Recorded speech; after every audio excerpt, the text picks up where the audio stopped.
Huyu mwanamke ambaye anamfuatilianga sana huyu. Si ni ya Kinyi ama ni mgani? Ala confirm. I think.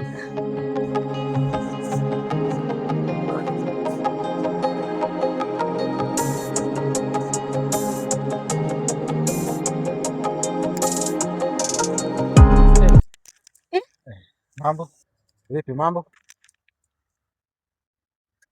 Shida? Hamna shida, sidhani kama kuna shida. Ila nadhani ni kuna sehemu nzuri mimi nawe kuongea sasa. Kama utojali. Sawa, unasema aje basi?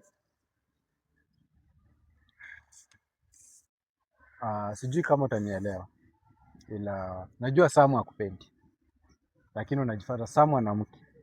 Na mimi moyo wangu nakupenda kutoka ndani, lakini Samu anacheza na hisia zako. Ana mke, ana watoto. Mbona ni kama unitaki? Kwani umetumwa? Sio kutumwa, lakini moyo maneno yote mbona unajua unanichanganya kidogo. Umenivuruta na shida unaniambia Samu ako na mtoto na watoto ako na bibi, sasa sielewi. Samu anacheza na hisia zako.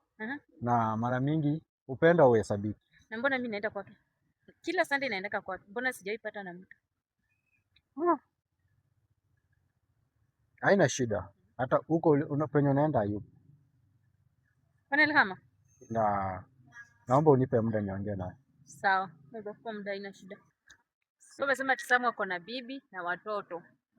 So mimi Samu tulishapendana na hakuna mtu mwenye atakuja kututenganisha. So wewe jipe shughuli. Bye. Si ungenisikiza?